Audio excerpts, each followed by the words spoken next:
Sí, Velasco llegó a la clínica donde yo era en ese momento pues el director. Él tuvo un inconveniente con un paciente, intentó como tocarle, muestra como una tendencia violenta hacia las mujeres. Ella me cuenta, me dijo, él trabajó acá conmigo. Fue antes del asesinato de Rosalvira Celi. Pues varios medios me buscaron preguntando que yo por qué le había dado salida.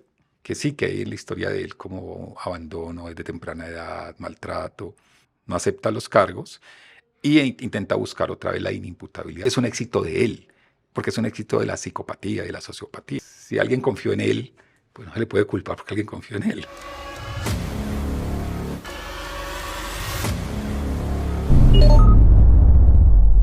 Bueno, bienvenidos a otro capítulo de Conducta Delictiva. Esta vez vamos a tener una historia, yo creo que tremenda, considerando que vamos a hablar de cosas inéditas en este capítulo. Vamos a hablar de un personaje que le hizo mucho daño a nuestro país, pero que sin duda es muy importante analizarlo porque este tipo, como nos relata nuestro invitado, que ya lo van a escuchar, parecía inofensivo, parecía que no hacía nada, que él era un hombre tranquilo, un buen estudiante, un buen compañero, un tipo totalmente normal. Imperceptible casi. Entonces, si le gusta este video, compártalo, dele me gusta, escríbanos acá qué piensan de él, si lo conocieron, si lo vieron en algún momento y cuéntanos, Michelle, cuál es el invitado de hoy. Bueno, pero creo que para darle apertura al invitado tenemos que contarles el personaje de quien vamos a hablar hoy y vamos a analizar la conducta de Javier Velasco, eh, un hombre que cometió varios feminicidios y el doctor Jair Pedreros, que es quien nos acompaña hoy, es quien nos va a contar de esa conducta en primera fila, porque fue él quien lo atendió cuando Javier estuvo en una clínica psiquiátrica antes de pagar una condena en una cárcel. Entonces vamos a ir contándoles sobre este caso, de pronto para las personas que no lo recuerdan, él fue quien acabó con la vida de Rosalvira Celi y otras mujeres que acá les vamos a ir comentando a lo largo de este capítulo. Doctor Jair, bienvenido.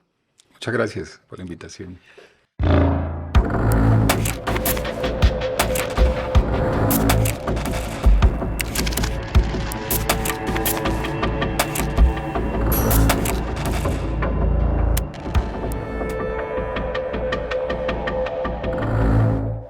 La pérdida de Rosalvira Celi, la pérdida de su vida, fue un precedente para este país y nos trajo por primera vez una iniciativa para llevar a las mujeres, para proteger a las mujeres. Y con esto me refiero a que después de que ocurre este feminicidio, nace la ley en el año 2015 que lleva su nombre y se tipifica de esta manera, porque si bien Javier Velasco ya había cometido un crimen adicional, pues antes de lo que pasó con Rosa Elvira, eso se tipificaba como un homicidio, porque no existía una ley especializada en las muertes de mujeres, pues por el simple hecho de ser mujeres. Entonces, esto marcó una diferencia en la ley colombiana y esto trajo castigos supuestamente más severos para los hombres que intentan atacar o acabar con la vida de las mujeres. ¿Cuándo es ese primer momento cuando conoce a Javier Velasco? ¿Qué recuerda de eso, Doc? Sí, Velasco llegó a la clínica donde yo era en ese momento pues el director médico, era médico psiquiatra ya, llegó en condición de inimputable. En este momento la Fonsavías manejaba el programa de inimputables del Ministerio de Salud. Teníamos cerca de 70 hombres que han cometido delitos con un trastorno mental. En el momento en que cometen el delito, se les declara inimputables y llegan a la clínica como una medida de seguridad, se llama. O sea, ellos deben estar en una clínica como una manera de protegerlo, porque es un enfermo, pero proteger a la comunidad también, porque están cometiendo delitos. Claro, Él ahí llega, se supone, que para que lo interrumpa, ahí se supone que como es una persona que tiene una enfermedad mental, no puede ser condenado o no puede pagar su condena en una cárcel. exacto. De hecho, el término inimputable no es un término de la jerga médica, es un término jurídico que significa que no se le puede, no puede responder por un delito que ha cometido. En nuestro país hay como tres condiciones. Una, ser menor de edad. Otra, tener un trastorno mental en el momento en que se comete el delito, en el momento en que se comete. No todo enfermo mental es inimputable. Y algo que llama como incompatibilidad cultural, es cuando se logra demostrar que es la diferencia cultural la que de alguna manera induce a cometer un delito. ¿Sí? Entonces, si eso se puede probar, entonces se habla de inimputabilidad. ¿Sí?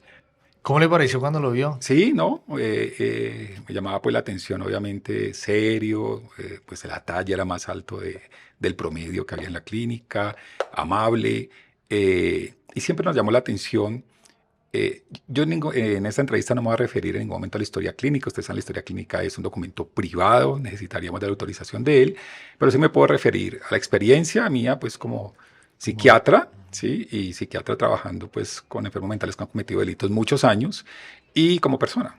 Una Claro que persona sí. que tiene una experiencia de enfrentarse a alguien que ha cometido un delito muy grave, llega a la clínica, me llama la atención lo tranquilo, ¿sí? Lo amable, yo diría un poco simpático, ¿cierto? Siempre muy dispuesto a servir. De hecho, rápidamente se vincula a actividades de la clínica, participa. Yo les decía informalmente que incluso nosotros terminamos llevando los carros porque él pues, nos ofrecía como los servicios de un taller de alarmas de carros donde él estaba vinculado. Entonces nosotros llevábamos los carros allá, él nos acompañaba, nos llevaba, ¿cierto? O sea, el paciente no era un riesgo diario, cotidiano para nadie, ¿sí? Ni para el equipo, ni para sus compañeros, ni aparentemente pues él se adaptó muy fácil a la clínica rápidamente y pudo participar pues de las terapias, de las actividades de la casa, por decirlo así, y en principio no hubo ningún problema con él. Doctor, usted habla de algo muy importante y es que él no, o sea, digamos que si uno lo veía no era un riesgo que uno se asustara de una vez, pero sí me parece importante acá resaltar el diagnóstico que había dado medicina legal, pues años atrás apenas él comete su primer feminicidio, que para la época no era feminicidio, sino era un Un homicidio. homicidio, que fue en el año 2002. Ahí medicina legal da un dictamen donde dice pues que él no tiene control de sus impulsos, que él tiene un problema con el licor, que en cierto modo es manipulador.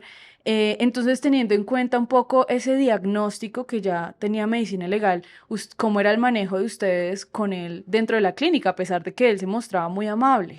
Sí, efectivamente estos pacientes, el momento que cometen los delitos, hay circunstancias muy dramáticas alrededor de su trastorno mental y del delito mismo, ¿cierto? Los enfermos mentales tienden a cometer delitos muy desorganizados, ¿sí?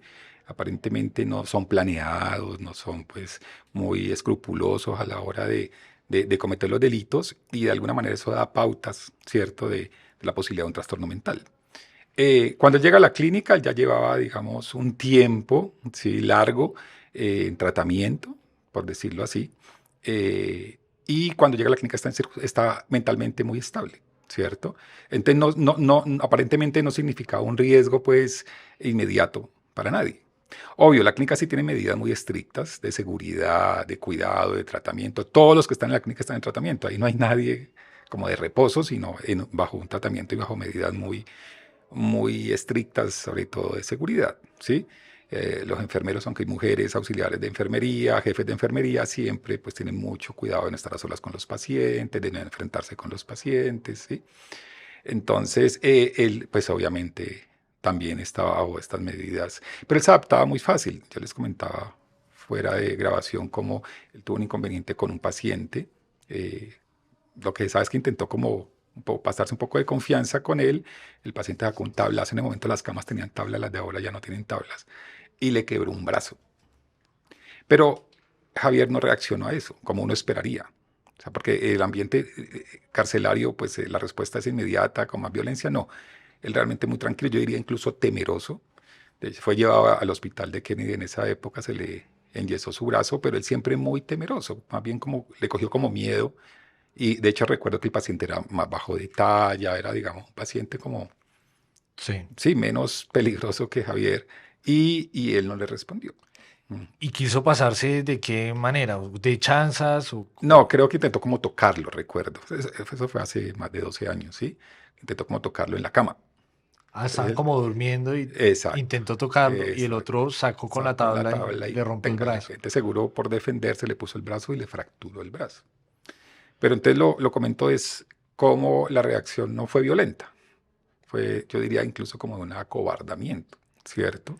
Y eso llama la atención, pero también nos generó como cierta confianza en el sentido en que pues uno dice, este paciente no es violento, ¿sí? En ese Claro. Claro. momento es otro, pues o se venga, o sí, pero no hubo venganza, no hubo retaliaciones.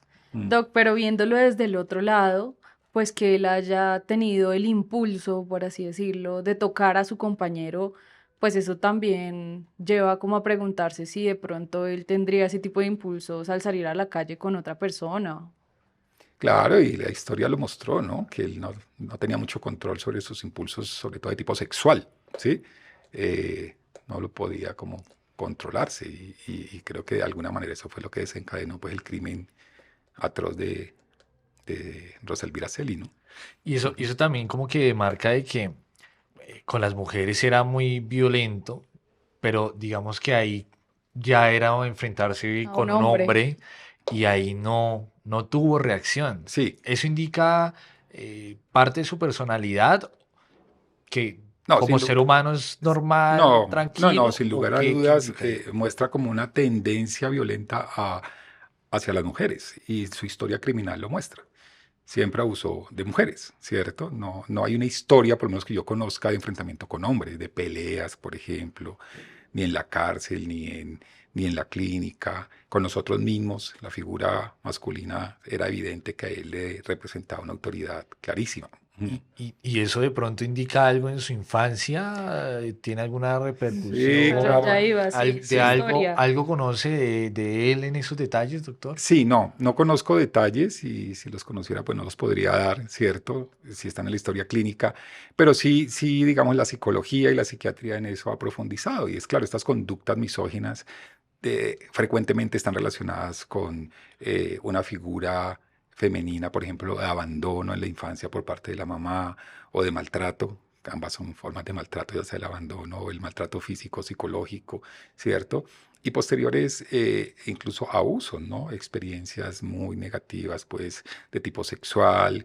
Hay experiencias, por ejemplo, la primera experiencia cuando se tiene, por decir, algo con la prostitución, la experiencia es muy negativa, quedan como marcados, ¿cierto? Porque también se da, si bien es cierto que la cultura nuestra hace años facilitaba que los jóvenes pues tuvieran su primera experiencia con pues, con mujeres que trabajan en este campo, también vemos con frecuencia como psiquiatras que hay hombres que han tenido experiencias de mucho maltrato, como esta primera vez, ¿cierto? Y muy negativas, porque eran obligados por sus papás o por sus tíos. ¿Ah? Entonces sí iba marcando y creo que en Velasco eso se puede ver. ¿Sí? Yo escuchaba en algunos videos que veía, alguna información, que sí que hay en la historia de él como abandono desde temprana edad, maltrato, y no sería raro, porque no es cierto que las personas que han sido maltratadas sean muy cuidadosas con maltratar a otros, ¿cierto? Sino que hay Claro, una tendencia a repetir esas conductas. Personas que han sido abusadas, parece ser que no necesariamente eso protege para no abusar de otros, ¿sí? claro. Sexualmente o físicamente, y no que se abusa posteriormente.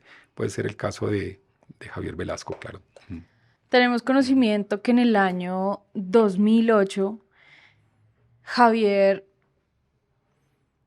abusó de una trabajadora sexual. Ujú. Precisamente ella denuncia que él accede pues a sus servicios, pero la obliga a tener relaciones sin ninguna protección, a lo que ella se niega. Él intenta ahorcarla, pues intenta quitarle la vida pues debido a la negativa y a la evasiva de ella por sostener relaciones con él. Y después de esto, pues le toca acceder a su petición, porque él le dijo o accede o despídase de este mundo, básicamente. Esa, digamos que Conducta esa, de él ahí. exacto, esa conducta va muy basada a lo que nos está referenciando y también tiene algo que ver, pues como ese nivel de que él la ponga por debajo de él siempre, ¿no? Que es lo que ya había hecho con anteriores mujeres, pero en este caso, pues se trata es de una Trabajadora trabajadora sexual. sexual. Sí, efectivamente es muy fácil darse cuenta que él tiene una imagen de la mujer, pues perturbada, ¿cierto? Donde básicamente la mujer debe ser sometida sexualmente a través de la violencia física. Eh, en general los psicópatas o los sociópatas en la violencia psicológica son muy cuidadosos, que es algo de las características en este trastorno de la personalidad. Entonces él, por ejemplo, en la clínica no era agresivo con las enfermeras, ¿cierto? Particularmente. Entonces no llamaba la atención por eso, porque alguien que si es agresivo hacia las auxiliares de enfermería, si es agresivo hacia personal, por ejemplo, de la cocina, que con frecuencia son mujeres, pues eso llama la atención y puede prender las alarmas, pero él en eso fue cuidadoso. No hay una historia de maltrato hacia ellas, pero creo que es más el resultado de su personalidad, ¿sí? De su trastorno de la personalidad que de una valoración apropiada hacia las mujeres. Y lo muestra la historia criminal. Le quería contar un caso que fue muy reciente. Por alguna casualidad, yo necesité un servicio de un taller atendido por una señora. Llegó el tema, que ella me preguntó yo qué hacía o algo, yo le conté, y llegó el tema de Javier Velasco.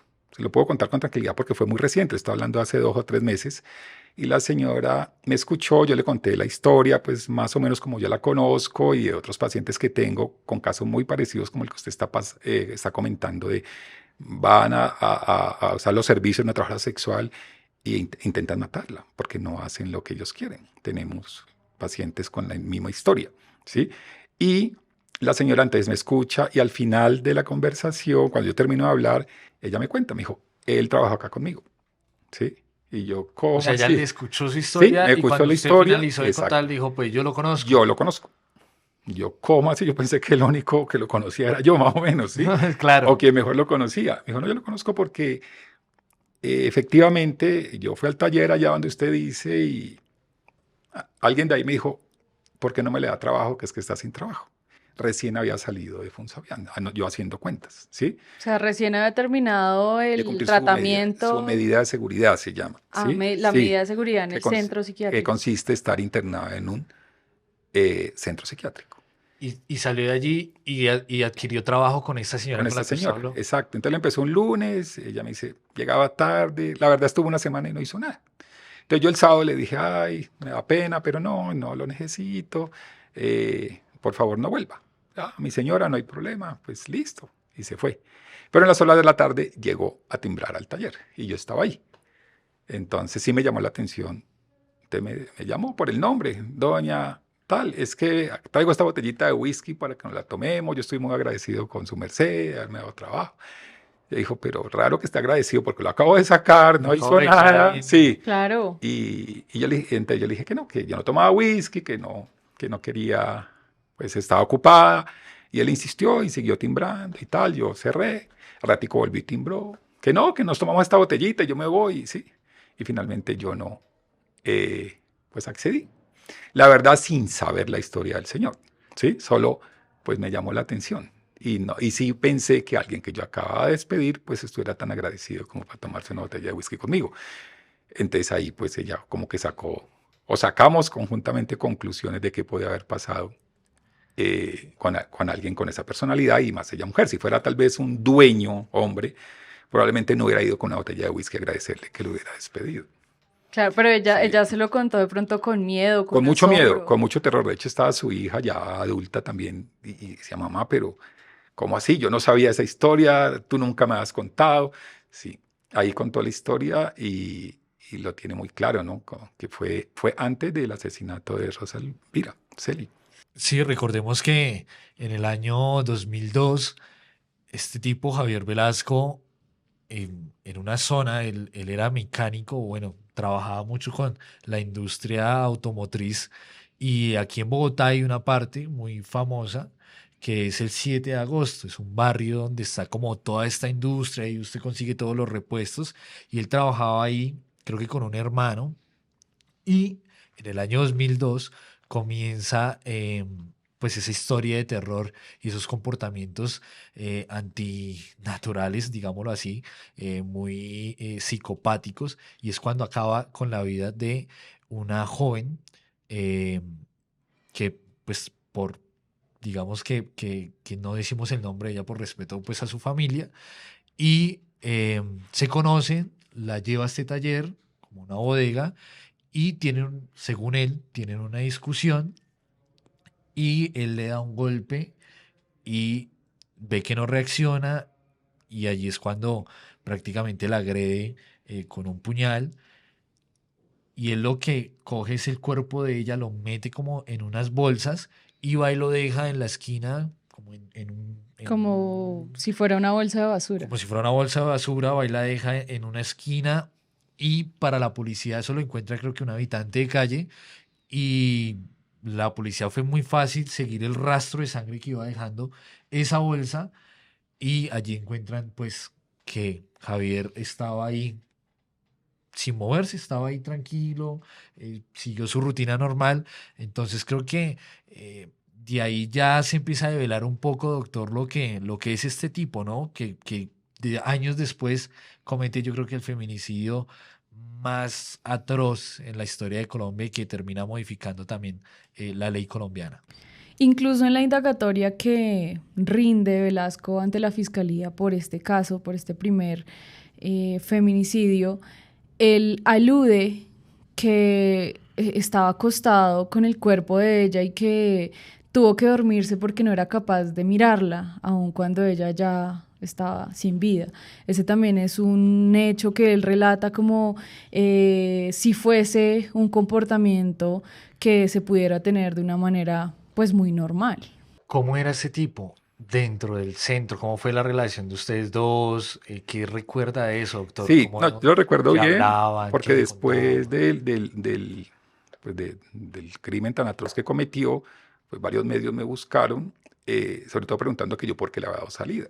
¿Sí? Entonces hay varias Ok, entrevistas que dicen, creo que hay que partir de ujú, ahí. ¿En sí, qué año llega él a la clínica? sí, Y de ahí en adelante, ¿cómo es la sí. relación? Él llega en el 2008, está relativamente poco tiempo, 2 años, menos de 2 años. ¿Por qué? Porque estaba bien y la norma en eso era clara. Si está bien, el paciente tiene que irse. Y más si tiene familia, sobre todo, y él tenía su familia, sus hermanos, sobre todo, era como la red de apoyo primaria. ¿Sí? Entonces, si está bien, entonces ellos van a medicina legal y medicina legal hace una valoración, ¿sí? Una evaluación del estado mental y tal. Y ese concepto lo tiene muy en cuenta el juez. Y obviamente pues el dictamen lo favorecía mucho y el juez decidió hacer un cambio de medida, ¿sí? Que es que vaya para su casa, ¿sí? Suspender la medida. Entonces la pregunta que usted me hace es, el tiempo que estuvo realmente, excepto el inconveniente que le digo de la fractura del brazo, cero problema. Paciente sin actitud hostil, sin agresividad, sin conductas particularmente agresivas hacia las mujeres, sin manifestar, por ejemplo, idea de matar a alguien, de querer vengarse de alguien, solo insistía en que quería salir a trabajar y que tenía trabajo, pues, con la familia. Entonces no hubo realmente, por ejemplo, crisis psicóticas, que eso es frecuente en los pacientes inimputables. Un esquizofrénico que ha cometido un delito, él va a su tratamiento, está en la clínica, pero tomando el medicamento, recibiendo un buen trato, todo, de todas maneras hacen crisis, ¿sí? No duermen, ven cosas, escuchan voces, se ponen un poco hostiles, intentan pelear con sus compañeros. Eso, el manejo es obviamente una intervención de tipo psicoterapéutico, más la medicación, ajustes. O sea, todo el equipo se volca como a atender esa crisis. Pero no fue el caso de Javier Velasco. Javier Velasco, como también decía la rectora del colegio donde él estudió, cuando uno ve, pues, cuando allá la entrevistan, pues allá fue muy buen estudiante, yo diría que acá fue muy buen paciente, ¿cierto? Mm. Y me imagino que mucha gente trató de juzgarlo a usted o decir, ¿por qué? Es que eso es culpa que fulanito lo dejó libre, pero prácticamente es una medida que le exigen a usted como doctor darle la salida. Así, de Usted no hecho, es el juez, digámoslo. fue mucha gente de los medios, pero también los vecinos. Me acuerdo que una vecina me decía, doctor, ¿usted por qué le dio salida a ese criminal? Molesta, ¿no? La Claro. vecina de que todo el tiempo había vivido conmigo, pues enseguida de mi casa. Entonces, pues tocaba aclarar, no, no fui yo, o sea, nosotros no somos los que damos la salida. El que da la salida es el juez, pero el concepto en ese momento que más se tenía en cuenta era el de medicina legal. Ujú. Digamos que a partir de esa experiencia ya se tiene muy en cuenta los conceptos que damos pues los que lo estamos tratando. O Claro. sea, medicina legal como que tiene muy en cuenta cómo se maneja en la clínica, porque es que ellos van a medicina legal media hora, una hora, hora y media, cuando nosotros los tenemos todo el tiempo. ¿Sí? Entonces, el concepto que da el psiquiatra forense oficial, que es el de medicina legal, porque nosotros somos psiquiatras forenses, pero ya no somos oficiales porque no estamos vinculados al Instituto de Medicina Legal, ya lo tienen más en cuenta. porque somos los que los vemos todo el tiempo. Nosotros tenemos pacientes que sí están muy tranquilos, pero en el momento en que de alguna manera o no se tomaron una dosis de medicamento o salieron en salidas parciales con su familia y regresan muy mal, que eso nos puede dar indicios de qué riesgo real hay. Acá hay un dato interesante para todos ustedes que nos están viendo y escuchando, y es que a Javier Velasco se le realizan 3 dictámenes de medicina legal en diferentes años. El primero fue en 2003, donde pues medicina legal dice es suspicaz, tiene baja capacidad de frustración, no es consciente de sus actos, o sea, Manipulador. es manipulador, tiene una condición mental y hay que Ujú. tratarlo. Luego viene el otro dictamen, un año después, en donde dicen tiene rasgos de personalidad, que es lo que el doctor está diciendo, tiene trastornos de personalidad y le recomiendan una terapia de introspección. Ahí tenemos entendido que él también está un tiempo interno. Y en 2006 le dan pues una salida, que ya es cuando lo mismo, dice como que no presentaba nada. Él estaba en el pabellón de la cárcel La Modelo porque Ujú. había un pabellón especializado para los inimputables, las personas psiquiátricas en esa cárcel. Entonces, él pagó un tiempo ahí y luego sale porque ese segundo dictamen, pues decía, ah, no, perdón, corrijo, ese tercer dictamen del 2006 decía, pues que básicamente estaba bien, pero que si él volvía a consumir una sola gota de alcohol, podría ser peligroso para la sociedad porque podría cometer los mismos actos violentos que ya había cometido. Entonces, en 2006 sale bajo esa premisa, pero pues igual Medicina Legal advierte del peligro de Javier Velasco. En 2008 pasa lo de la trabajadora sexual y es finalmente Cuando llega a Funsoriano. cuando llega a su clínica y doctor, acá es importante entender que aunque están estos diagnósticos, porque la justicia igual pide libertad para él. Sí, claro, ese es uno de los, digamos, de las preguntas que nos seguimos haciendo, aunque yo reconozco que a raíz de estas experiencias, todo el sistema, tanto el de salud como el de justicia, se ha ido puliendo. Ahora se piensa mejor a la hora de que se le cambie la medida de seguridad a un paciente, ¿cierto? Hay un limitante y es el cumplimiento como de la pena. Les decía que ya ellos no se condenan a una pena, eso significa inimputable, que no se le puede imputar, no se le puede condenar, pero sí hay como un máximo. Porque había una contradicción.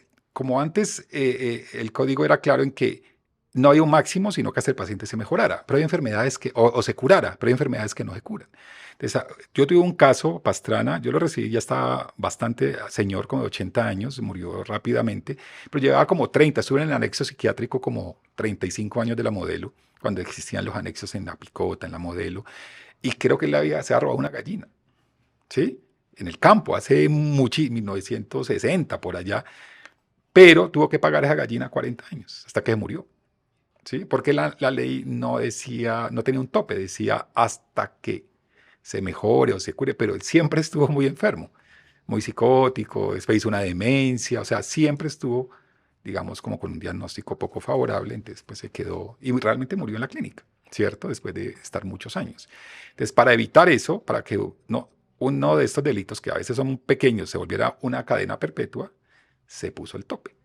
Pero ahora el tope, en mi opinión, se está volviendo un obstáculo, ¿sí? Porque usted llega al tope, ¿sí? Por ejemplo, usted se roba un celular en Transmilenio y tiene un retardo mental, pero tiene esa tendencia a robar o a apuñalar, por decirlo así, ser violento, pues no le da a usted más de 2, 3 años o 4 años en una clínica y usted sale a los 4 años, usted tiene 21 años, sale a los 25, lo más probable es que va a volver a cometer un delito muy parecido o peor.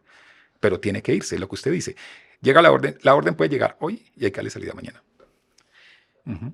Sí, yo en Valledupar tuve la oportunidad de verlo y pues ya como varios de la audiencia saben, yo tuve la oportunidad de entrevistar a Luis Alfredo Garavito y me contaba que lograron compartir patio en varias ocasiones en un tiempo determinado. Velasco estuvo en el patio de atención especial y, y me decía que era un tipo muy complicado, que era un tipo muy callado, que era un tipo eh, muy ensimismado y realmente hablaba cosas muy fuertes de lo que hacía y siempre aludiendo que sus víctimas tenían la culpa, o sea, nunca tenía la responsabilidad de decir yo hice o lo hice porque tenía esto que me llevaba a hacerlo, sino que siempre culpaba a las mujeres. Y eso lo llevó a tener demasiados problemas, no solamente con Garavito, sino con los otros compañeros de patio que tenía. Sí, Doctor, ¿qué recuerda? ¿Algún recuerdo que le llame la atención de él, que en esos casi 2 años de compartir, que hayan tenido, no sé, ir a algún lado, hayan compartido en algún lado? ¿Qué recordaba de él? sí, obviamente se comparte alrededor de todo un esquema terapéutico, ¿sí? No hay relaciones de amistad, ¿sí? Claro. Pero sí me llamaba mucho la atención lo tranquilo y lo amable. De tal manera que sí se le dan ciertas funciones de confianza, por decir así, ¿sí? Ajá. Voy a exagerar de pronto como abre la puerta, ¿sí? Pues un tipo cero riesgo, como que estaba muy seguro que iba a salir pronto. Para él que tenía muy claro también la norma en ese sentido. De hecho, cuando se le hace la audiencia de imputación de cargos por el asesinato de Rosa Elvira Celi, pues él se declara, no acepta los cargos y intenta buscar otra vez la inimputabilidad. Eso quedó claro en el proceso, ¿no? Él intenta decir, yo no me acuerdo, y estábamos tomando, nos tomamos una cerveza, nos tomamos un aguardiente, yo no me acuerdo bien qué fue lo que pasó, porque parece ser que tenía claro por dónde era el camino de la inimputabilidad. Que pasa que esta vez no le funcionó, Ya lo ¿sí? había vivido. Obvio, ya lo había vivido, ya lo había aprendido. Él no era brillante de ninguna manera. Decir que era un tipo muy inteligente, pues sería decir mentiras. Pero no era bobo tampoco, ¿sí? Tenía claro por dónde meterse. Pero no le funcionó. Y no le podía funcionar porque pues, las circunstancias, él comete el empalamiento, el abuso, ¿sí? Y sabe por dónde irse, sabe para dónde irse, que todo es lo que se mide a la hora de valorar un posible trastorno mental cuando se comete un delito, es para dónde se va, dónde se esconde, qué actitud toma, ¿sí? ¿Qué es lo que él hace? Es lo que haría, digamos, una persona normal, ¿sí? Doctor, cuando usted le da salida, sinceramente, ¿usted creía que él podía volver a cometer esos actos? Sí, mire, yo tengo una experiencia de casi 30 años como psiquiatra y tengo claro que estos pacientes pueden volver a cometer, ¿sí? Yo le comentaba también cómo tengo un paciente que cometió un delito muy grave, ¿sí? Muy enfermo, o sea, él no es un delincuente, no es alguien que esté interesado en robar, solo que le llegaron unas voces, unas ideas que debía matar a alguien, y si mataba a alguien, sobre todo con una puñaleta patecabra, entonces Dios lo iba a perdonar y tal, y fue y apuñaleó a alguien en un centro comercial y ya, ¿sí? Y ya no, sí, entra al tratamiento, se declara inimputable, y este momento en que usted le pregunta que si lo haría y él dice, pues yo no sé, o sea, casi que Ujú. está dejando claro que si vuelve a oír voces, que si vuelve, pues lo va a Claro. hacer. Ujú. Pero, doctor, acá usted dice algo que me parece importante y es que, bueno, él está enfermo. ¿Usted cree que en cierto modo Javier se estaba haciendo el enfermo, que en realidad no Sí, tenía nada? yo creo que él aprendió, y no solo él, hay muchos delincuentes que aprenden cómo funciona el sistema, ¿sí? Entonces él tenía claro cómo podía salir, por ejemplo. O sea, de hecho yo pienso con los años, porque él no reacciona al ser agredido por otro paciente, pues porque tiene claro que una reacción y una pelea pues le va a prolongar su estancia. Cuéntenos cómo recibe la noticia usted de lo de Rosalvira, dónde estaba cuando lo vio a él en televisión, qué sintió, No, qué pues, pensó. Cuénteme no, eso. no, impresionante. Uno, porque, pues verlo, ¿cierto? Uno sabe que puede volver a pasar por el tipo de personalidad que tiene, porque evidentemente nosotros tenemos, claro que era un sociópata, ¿sí? Un psicópata. El psicópata no es esa persona que anda con un cuchillo, pues detrás a ver a quién mata, ¿no? El psicópata mantiene periodos de conducta casi ejemplar ante la sociedad, ¿cierto? Lo que decía, genera confianza, incluso muchos generan empatía, ¿sí? Entonces usted fácilmente puede confiar en un psicópata, ¿sí? Porque ellos tienen claro cómo es que se gana la confianza de las personas. Para nosotros fue una sorpresa grandísima, el día relativamente poco tiempo haber salido de la clínica, ¿cierto? No volvimos a saber de él, pues porque después que ellos se desvinculan, ellos pasan al sistema de salud general, si no tienen un seguimiento particular, pues por la institución donde estuvieron internados con su medida de seguridad. Y la verdad, pues obvio, el crimen es atroz, nos pareció, nunca nos imaginamos que pudiera llegar a esos extremos, ¿cierto? No daba señas de ser No, tan no, violento. no, de ninguna manera, no daba señas de, ¿sí? Y creo que ni en la clínica ni posterior, ¿no? Él no comete, aparentemente lo que sabe, no comete más delitos o delitos menores antes entre la clínica y este homicidio, este feminicidio. Eh, entonces, uno es la sorpresa por el tipo de delito que cometió. eh, y lo otro es pues la pregunta de hasta dónde estos pacientes, digamos, deben permanecer, pues, de alguna manera bajo tratamiento, que permite también aislarlos del medio, pues, del medio social, que es donde cometen los delitos. ¿Qué analiza, Doc, de que al otro día, que él no se escondiera, que él siguiera su rutina de vida normal, acababa de hacer lo que acababa de hacer, al otro día iba normal a estudiar, lo atrapan caminando por la calle tranquilo? ¿Qué le dice eso a usted Sí, como psiquiatra? lo que efectivamente teníamos claro y el tipo de personalidad que tenía. Yo creo que él tenía muy claro lo que había hecho, pero también sabía que era la manera en que él podía evadir a la justicia. Porque si él tiene esa conducta, después puede decir, ve, yo no me acordaba, hasta el punto que yo seguí mi vida normal, o sea que no me acordaba de lo que hice. Pero al otro día me levanté normal, ¿sí? De hecho, creo que ellos preguntan qué pasaría con Rosa Elvira, que no ha vuelto al colegio y esas cosas, ¿no? Hubo otra persona supuestamente vinculada que los acompañó, que también la conocía, y se preguntan qué pasaría, ¿sí?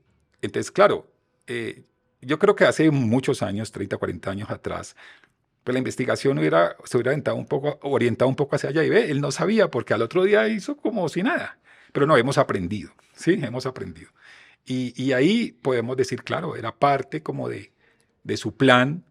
Ve, yo no me acordaba, hasta el punto de que seguí mi vida normal, Y ¿sí? de hecho, eso fue lo que pasó con la primer mujer que él asesina en el 2002, porque él deja el cuerpo en un lugar y es el Así. rastro de sangre el que lleva a la policía Ujú, hasta donde él está. Es decir, ujú, él nunca ocultó lo que hacía ujú. y ahí logró engañar Sí, a todo el sistema. porque digamos la experiencia, yo diría nuestra, pero también como de la investigación criminal en el mundo, muestra ese tipo de actos en los enfermos mentales, ¿no?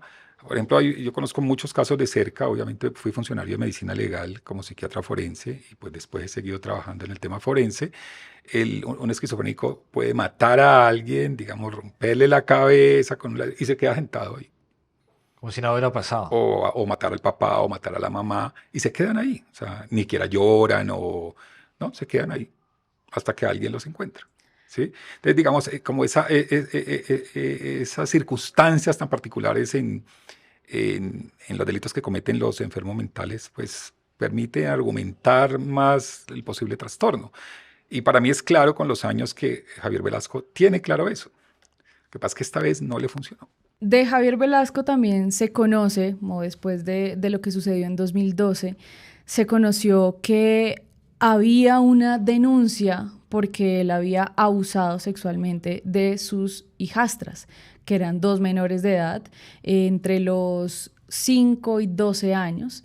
Entonces está ese reporte y es aquí incluso una fuente muy allegada a nosotros de fiscalía nos comentaba que cuando a él se le captura después del suceso de Rosa Elvira, esa orden se dio más por el proceso frente a las denuncias que tenía por abuso sexual a estas dos menores. ¿Esta conducta es medianamente normal para él?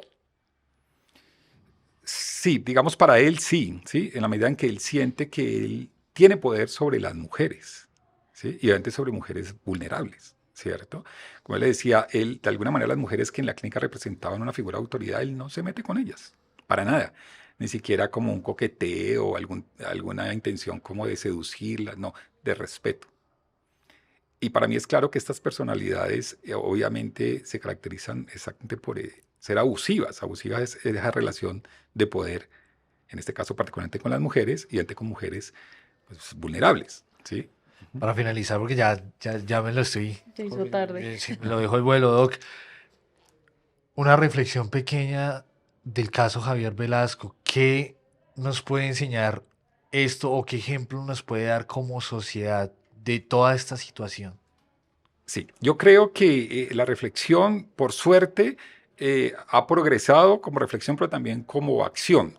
Yo creo que la sociedad nuestra, tanto el sistema de salud, el sistema de justicia y la comunidad en general, es menos ingenua con respecto a este tipo de personalidades. Nosotros somos un país, ustedes lo saben, violento, un país difícil, donde la sociopatía pulula, ¿cierto? Nosotros somos una comunidad bastante tolerante con la conducta sociopática, ¿cierto? La corrupción es una manifestación de la sociopatía, el irrespeto por las normas de la comunidad. Entonces, es apropiarse de los dineros públicos sin ninguna culpa, porque el sociópata no siente culpa, no siente que está haciendo algo mal, siente que es casi su derecho natural. Y creo que hay una expresión, ¿no? La corrupción es inherente a la especie humana. Lo dijo alguien muy famoso en corrupción, ¿sí? Yo creo que él lo piensa así. No tiene ningún Lo escrúpulo por el piensas. dinero, Es su ley. es su ley, ¿sí? Y la de Javier Velasco también, o sea, él en este momento está pagando ese crimen, ese feminicidio en su ley, porque pensó que así era que funcionaba el mundo. Lo que creo que nunca midió fue que eso tenía una consecuencia. Doc, muy agradecidos por haber participado, por haber contado. Yo creo que esta historia que realmente como que vuelve y nos pellizca, ¿no? Que hay muchos Velascos todavía en la En la calle. calle. Efectivamente, efectivamente. Y en ningún momento la culpa es, si alguien confió en él, pues no se le puede culpar porque alguien confió en él, ¿sí? O sea, es casi que echarle la culpa, o sea, como si la confianza fuera un delito, ¿no? Aquí el delito es haber hecho lo que hizo él, ¿cierto? Eso es lo que hay que pagar, no la confianza que alguien puso en él, ya sea la nuestra, ya sea la del psiquiatra de medicina legal, ya sea de Rosa Elvira, ¿sí? Ese no puede ser el delito. En este escenario tuvimos a Juliana Celi, la hija de Rosa Elvira, nos contó su historia y sorpresivamente, o bueno, no, ni sorpresivamente porque somos una sociedad violenta, recibimos muchos comentarios donde culpaban a la víctima de estar con él. ¿Qué le dice usted a estas personas? Sí, mire, lo que yo he aprendido de estos años de experiencia y de tratar con muchos Velascos es que efectivamente no puede ser el delito la confianza en alguien. No puede ser el delito que Rosalvira haya querido tener un amigo, un compañero, darle confianza, acompañarlo, montarse en su moto. El delito es lo que hizo Javier Velasco. Abusar, maltratar y finalmente pues empalar, matar, ¿cierto? No puede ser que la carga pues, de todo este dolor que significa la muerte tan violenta de una mujer, también con muchas ilusiones, con muchas esperanzas que estaba estudiando, puede hacer que haya confiado en alguien. Porque Javier Velasco es alguien en quien se podía confiar, entre comillas, obviamente. No generaba repudio, no estamos hablando de que ella se le pegó pues a un tipo que... A un gamín. No, alguien que la trataba mal. Él la trataba bien, ¿sí? La trataba bien. Era amable. ¿Sí? Bueno, Doc, y yo le creo porque usted que lo tuvo 2 años durante 24/7, pues creo que Lo pudo conocer Sí, de pe a sí, pa. nosotros lo conocimos bien. ¿Sí? Pero sí, tenemos muchos Velasco Yo creo en que el lo país. conoció, pero realmente nadie termina de conocerlo. Obviamente, es un conocimiento muy superficial, digamos muy exitoso en este caso. Es un éxito de él, porque es un éxito de la psicopatía, de la sociopatía. Logran engañar, ¿sí? Es nuestro deber como especialistas en este tema cada vez afinar más nuestra capacidad para que no nos engañen. y ¿Sí? también un deber del Estado de pronto pensar unas leyes o algunos castigos un poco más severos, incluso para las personas psiquiátricas. Claro. Sí, mire, desafortunadamente yo sí siento que este grupo de pacientes difícilmente pueden, con una rehabilitación completa que nos proteja o proteja a la comunidad de que esos delitos no se vuelvan a dar. ¿Sí? Mujeres que han matado a sus hijos, ¿sí?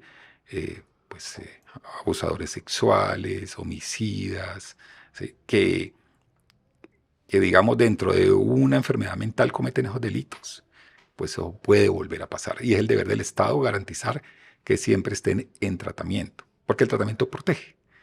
Listo, una cárcel no es, porque es que también la experiencia fue que los enfermos mentales eran tratados por los guardias, y los guardias los trataban, era un paciente delirando, alucinando, y el guardia lo arreglaba, era a palo. A palo. Entonces eso fue en el 93 a raíz de una tutela de la Defensoría del Pueblo, cuando sale una ley donde dice, si son enfermos, pues entonces que los coja el sistema de salud, no el INPEC. Y ahí es donde ellos pasan a las clínicas y salen de los anexos psiquiátricos. ¿Sí? Y hoy por hoy, creo que sigue todavía purgando su pena ahí en la Tramacúa, condenado a 48 años por el caso de Rosa Elvira Celi, pero aparte tiene una condena de 36 años, si no estoy mal, por pues el ataque de abuso que hizo con sus hijastras, ¿no?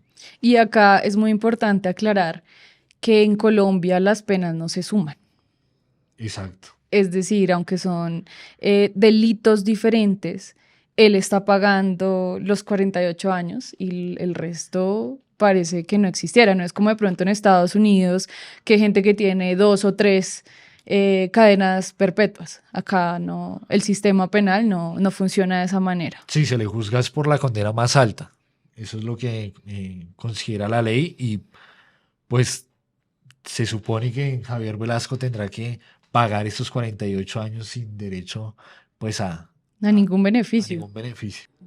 Doctor, mil gracias. Bueno, un gusto. A ustedes, muchas gracias por estar conectados con Conducta Delictiva. Déjenos saber aquí abajo en los comentarios si lo conocieron, si en algún momento lo vieron y también qué piensan de los crímenes de este tipo, si de una u otra manera el Estado también es responsable de todo esto que pasó. No olviden suscribirse a nuestro canal de YouTube.